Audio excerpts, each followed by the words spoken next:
cuando pensamos en la dinámica del tipo de cambio, pues ya no estamos en los 80s donde el presidente salía a hacer anuncios sobre el tipo de cambio.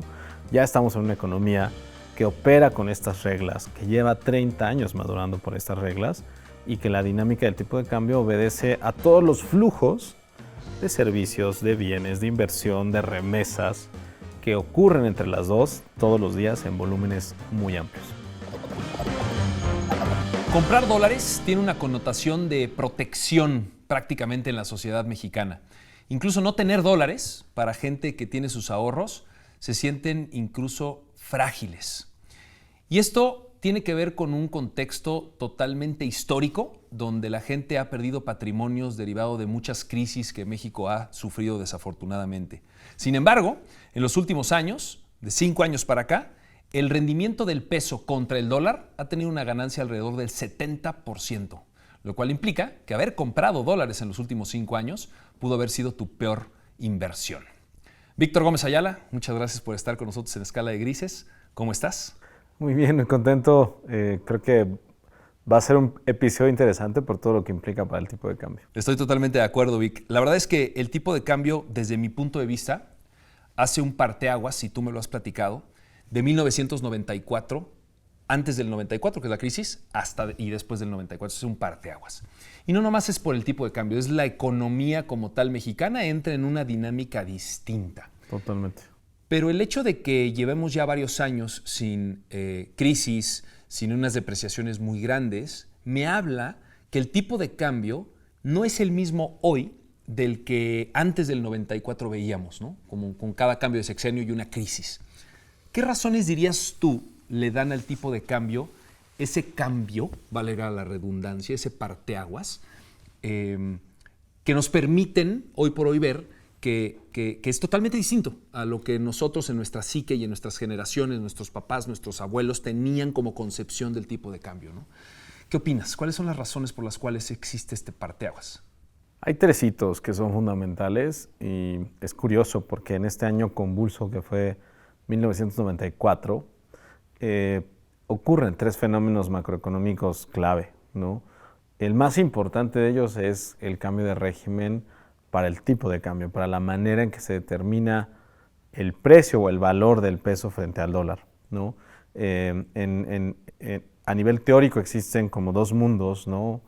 Un negro y un blanco, ¿no? Siendo el negro simplemente por ejemplo, ¿no? Porque tiene una connotación necesariamente negativa, es la manera en que se determina el tipo de cambio de manera fija. El gobierno le asigna un valor a la moneda en relación al dólar o a otra variable de referencia, y lo que te dice es, se va a quedar con ese valor, ¿no? Y entonces opera a través de las reservas internacionales que tiene en su poder, típicamente en su Banco Central, para mantener ese valor en el rango o en la cifra en la que determina el gobierno. El tipo de cambio fijo antes del 94, eso es lo que nosotros vivíamos como país, ¿correcto? Correcto. Es la política, por ejemplo, de tipo de cambio actualmente en China, ¿no? El renminbi opera bajo esa dinámica de tipo de cambio fijo. En México hubo algunas variantes, pero prácticamente estábamos hablando de un valor determinado por el gobierno. En el otro extremo, ¿no? En contraste, en el blanco, digamos, del espectro, está el tipo de cambio flexible, donde ya no hay control del gobierno, ya no se usan las reservas internacionales para esto, y el precio del peso frente al dólar surge como consecuencia de una relación de mercado. Es decir, hay gente que ofrece pesos y hay gente que demanda pesos, y el intercambio de esos dos te determina el precio frente al dólar. Es el llamado libre mercado. Sí. Ya no lo define el gobierno como tal, que ese es en el fijo, sino ahora en el libre mercado, en el flexible, ese es el que se determina. Entonces, de alguna u otra manera, el tipo de cambio fijo tiene una connotación tremendamente política, ¿no? Porque lo define, pues en este caso, el gobierno. Claro, lo define el gobierno, y muchas veces las decisiones relacionadas sobre los movimientos pues tienen una característica política, ¿no? Como determina un valor el gobierno, cuando ese valor se debilita, se devalúa, ¿no? Pues hay que anunciar una devaluación. Y cuando ese valor cambia, que es curioso porque pocas personas se acuerdan de eso o han estado familiarizadas con el concepto, se revalúa, ¿no? Entonces, dentro del tipo de cambio fijo, la manera en que determinas el valor del peso frente al dólar es un valor que se puede devaluar o revaluar, ¿no? Y eso lo decide el gobierno. Y en el tipo de cambio flexible no, hay un precio. Y entonces el peso frente al dólar se puede depreciar, pierde valor, o se puede apreciar, porque estamos hablando de un concepto diferente.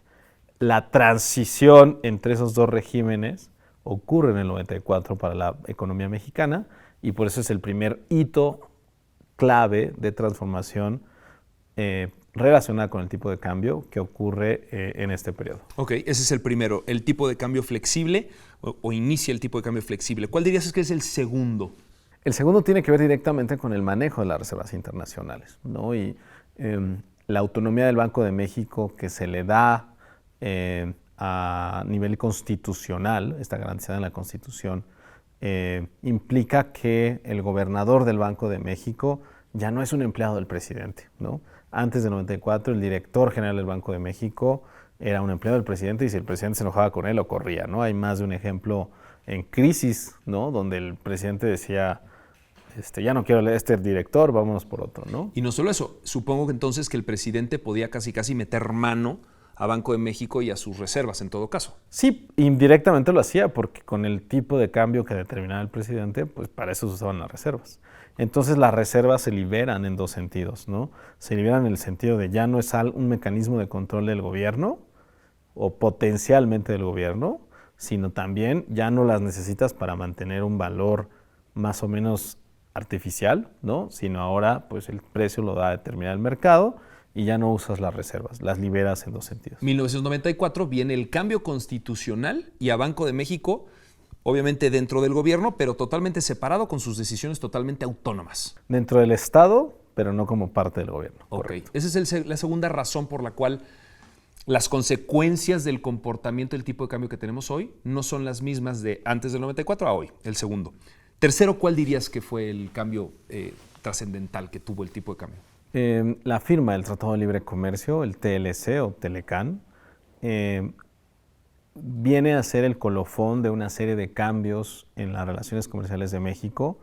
México tenía una economía muy cerrada en los 70 sobre todo, y a partir de los 80 se empieza a firmar acuerdos bilaterales de libre comercio como el GATT, pero es hasta la firma del TLC cuando México da el paso definitivo y firma un tratado de libre comercio para el flujo de bienes y servicios entre América del Norte, para Canadá, Estados Unidos y México. ¿Pero eso qué trae? O sea, ¿por qué yo firmo el tratado, pero cuál es la consecuencia del tipo de cambio? Hay una certidumbre sobre las inversiones. Por ejemplo, si una planta de coches de la marca que quiera se pone en México, pues hay una relación de comercio libre con Estados Unidos, que es el principal centro de consumo en el mundo. Y entonces, pues tienes certidumbre de que tu inversión va a tener un rendimiento porque tienes un tratado de libre comercio que te dice que vas a poder exportar a Estados Unidos sin aranceles. O sea, por ejemplo, la planta de Tesla que van a poner en Monterrey, que salió en las noticias hace poco. Tesla se anima a hacer una inversión en México derivado de ciertas reglas bajo las cuales México y Estados Unidos juegan en la misma cancha, vamos a decirlo así. Claro, porque cada uno tiene sus ventajas comparativas, cada uno tiene un factor de trabajo más escaso que el otro. Hay más mano de obra en México, hay más capital en Estados Unidos, pero la combinación de esas dos potencia la capacidad de las dos economías. En ese sentido, tanto México es un aliado para Estados Unidos como Estados Unidos es un socio clave para México. Pero ya aterrizándolo, si yo soy un productor en Guanajuato de aguacates, por decir algo, puedo estar diciendo una tontería, Michoacán. pero Michoacán, exporto esos aguacates y entonces la empresa americana que me los compra, pues obviamente me paga con dólares. Y si nosotros importamos televisiones, entonces nosotros pagamos por esas televisiones. Ese comercio implica una demanda y una oferta de dólares, de tipo de cambio, ¿no? Sí, los el flujos peso mexicano contra el dólar. Los flujos de pesos y dólares entre los dos países incrementan de manera exponencial. El volumen. ¿No es lo mismo ir a encontrar una operación de nadie quiere cambiar pesos a de repente que cualquier casa de cambio, cualquier banco pueda comprar y vender dólares? Ya se le asigna una libre flotación y ya hay mucha liquidez, ¿no? Claro, y entonces se van reforzando, ¿no? La autonomía del Banco de México requiere el tipo de cambio flexible y el tipo de cambio flexible requiere la apertura comercial y la apertura comercial se sirve de los demás. Se vuelve un ciclo más o menos virtuoso, pero creo que aquí lo más importante que hay que destacar es que eso ocurre en el 94 Ya pasaron 30 años de eso, ¿no? Entonces, no solo cambian las reglas, no solo cambia la configuración, así como cuando le instalas nuevos programas a la computadora, sino que ya le instalaste los programas y luego la reseteaste, porque desafortunadamente hubo una crisis muy grave, que fue la crisis de deuda del 94.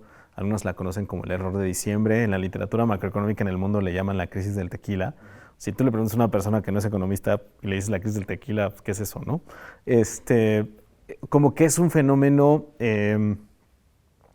muy conocido, pero que resetea las condiciones de la economía mexicana y hace que la implementación de estos 3 hitos sea muy severa, pero 30 años después también muy asentada, ¿no? Entonces, cuando pensamos en la dinámica del tipo de cambio, pues ya no estamos en los 80s, donde el presidente salía a hacer anuncios sobre el tipo de cambio, ya estamos en una economía que opera con estas reglas, que lleva 30 años madurando por estas reglas y que la dinámica del tipo de cambio obedece a todos los flujos de servicios, de bienes, de inversión, de remesas que ocurren entre las dos todos los días en volúmenes muy amplios. Entonces, conclusión, Vic, la autonomía de Banco de México, la transición de tipo de cambio flexible de fijo a flexible y prácticamente el Tratado de Libre Comercio, que eso nos obliga a un flujo flujo continuo de capital. Esas 3 razones hacen que estructuralmente cambió ese dinamismo de la economía mexicana en 1994. Entonces, hoy, en el 2023, nosotros estamos viendo el resultado de eso que pasó en el 94. Pero entonces es muy importante decir que este dinamismo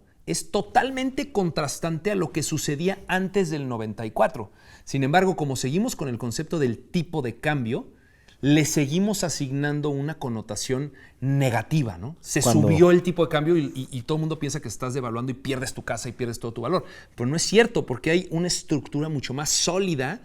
No quiero decir bien hecha, simplemente cambió las características de la economía mexicana, que nos permiten hoy por hoy confiar, saber que el libre mercado define el valor, no por dedazo se definía el valor como es entonces, ¿no?